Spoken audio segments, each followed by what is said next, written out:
커피를 준비하는 바리스타의 모습이 사뭇 진지하다. 커피는 단순히 마시는 음료가 아니기 때문이다.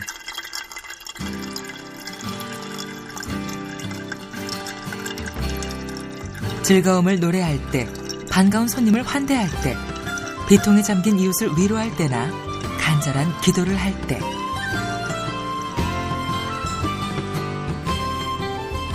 커피 한 잔은 우리에게 편안한 안식과 그윽한 설렘을 준다.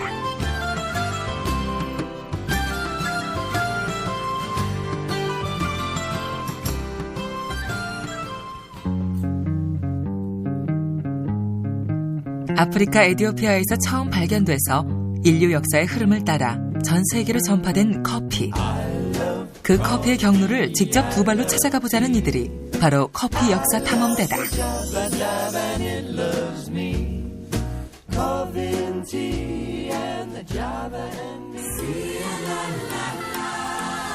피부색이 검은 사람들과 거대한 대륙의 모습이 끝없이 펼쳐져 있는 곳. 검은 대륙 아프리카.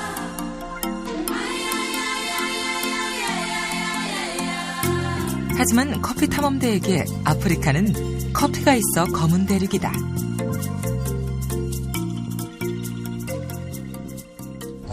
사실 정말 오래전서부터 꿈꿔오던 그런 곳입니다. 이런 넓은 초원, 또 아주 이렇게 장렬하는 태양, 정말 질 좋은 커피가 날 수밖에 없는 그런 곳이구나 하는 새삼 그런 느낌이 듭니다. 커피 탐험대를 기획해서 아프리카에 발을 딛기까지 6개월의 시간이 걸렸다. 2명의 탐험대를 공개 모집으로 선발했고, 탐험대의 여행지는 커피의 고향 에티오피아를 중심으로 현재 아프리카의 커피 중심국 케냐와 탄자니아, 그리고 커피의 전파 경로인 지부티, 예멘, 터키로 정했다.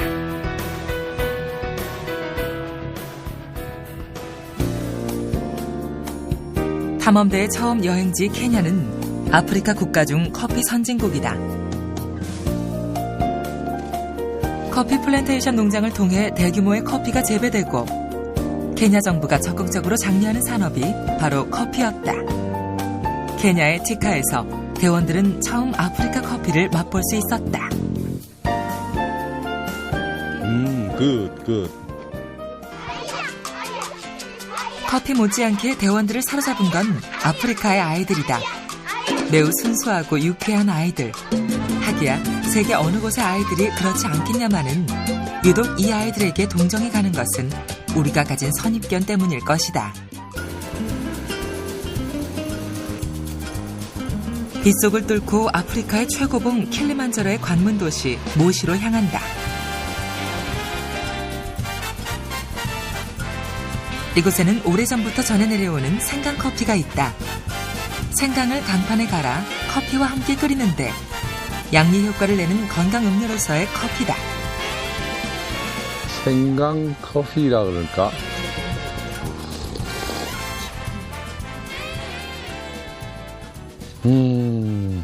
좀 색다른 맛인데?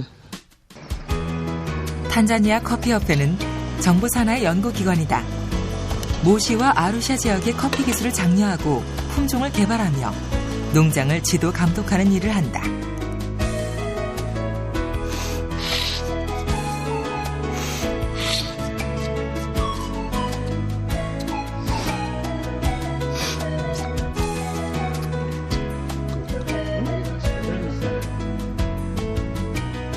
따뜻한 봄날 꽃가루 날리듯 나빗대가 커피 농장을 날아다닌다. 이런 아름다움을 아는지 모르는지 안악들은 고된 일에 충실하다. 하지만 그들은 고된 일에 감사하고 행복해한다. 커피가 얼마나 우리가 여러 사람의 수고를 거쳐서 나오는가에 대한 것들, 그거 좀 전도사가 돼야 돼.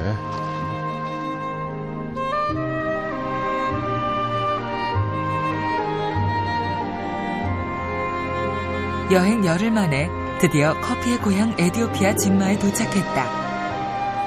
전 세계 사람들이 물 다음으로 많이 마시는 음료, 커피. 그 커피는 바로 이 작고 평화로운 마을에서 시작됐다.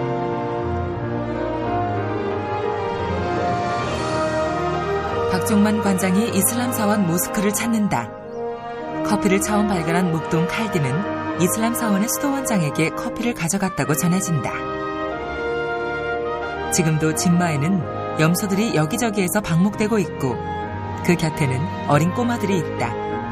마치 그 옛날 칼디가 커피를 처음 발견했을 때처럼 말이다.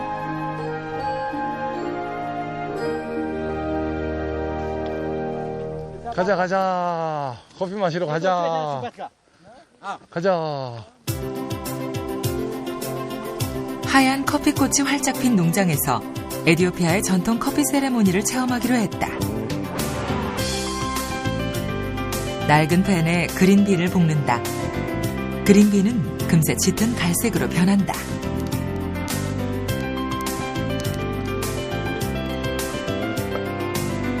볶아진 커피는 절구에서 잘게 빻는다. 코초라는 큰 잎사귀에 커피를 담아 주둥이가 뾰족한 커피 포트에 넣고 끓인 물을 붓는다. 그리고 마지막으로 약간의 소금을 넣는다. 처음 경험해보는 낯선 체험. 그 커피 맛이 궁금하다. 아주 진한 맛이네. 에티오피아 동쪽에 위치한 하라르는 도시 전체가 성벽에 둘러싸인 이슬람의 성지다. 그리고 19세기 프랑스의 천재시인 랭보가 커피와 함께한 곳이다. 랭보는 프랑스 지식사회의 환멸을 뒤로한 채 유럽 각국을 떠돈다. 그러던 중 아덴에서 커피와 인연을 맺고 이곳 하라르까지 오게 된다. 유달리 하라르 커피를 좋아했던 랭보. 1891년 랭보는 이름 모를 병에 걸려 이곳을 떠나지만 그해 37살의 짧은 생애를 마친다. 커피를 색다르게 먹는 곳을 찾아 골목길로 들어왔다.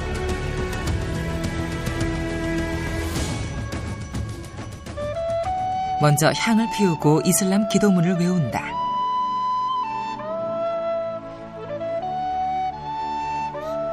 커피 체리에 버터를 듬뿍 얹고 화덕에 장작불을 피우고는 다시 주둥이가 넓은 포트에 커피와 버터를 옮겨 담는다.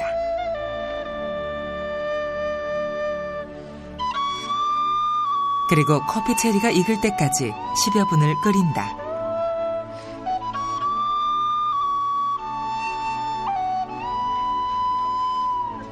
그리고 다시 버터 한 조각.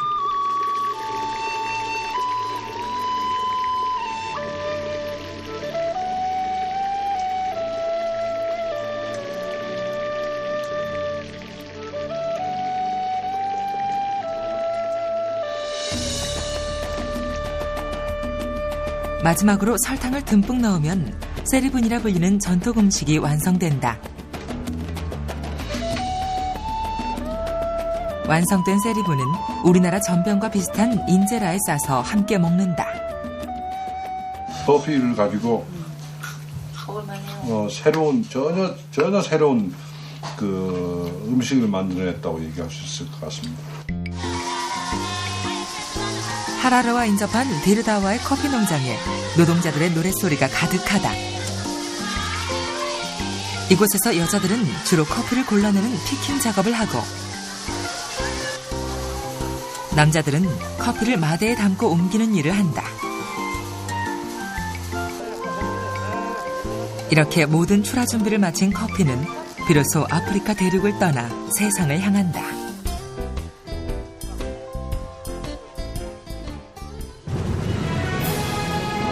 에티오피아에서 생산된 커피는 지부티의 항구를 거쳐 홍해를 건넌다.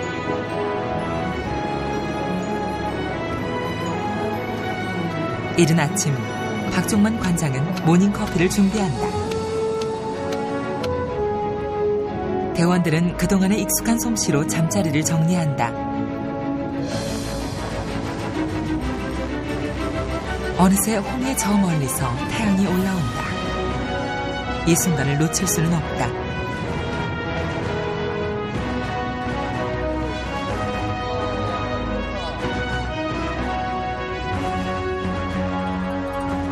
카메라의 손놀림도 바빠진다. 어느 수평선이든 지평선이든 똑같이 해가 뜬다. 하지만 지금 이 순간은 홍해의 일출이다.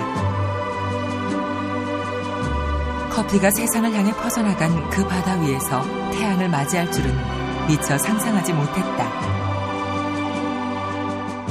지금 그들에게 시간은 멈춰져 있다. 예멘의 항구 도시 모카에 도착했다. 모카라는 이름만으로도 낯설지 않은 곳이다.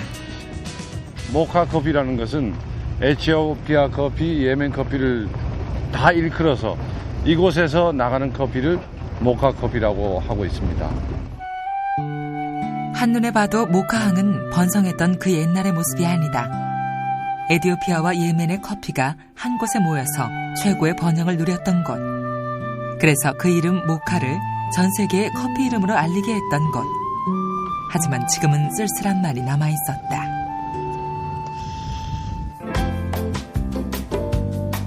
커피 탐험대의 마지막 여행지는 커피가 처음으로 꽃을 피운 콘스탄티노플, 지금의 이스탄불이다.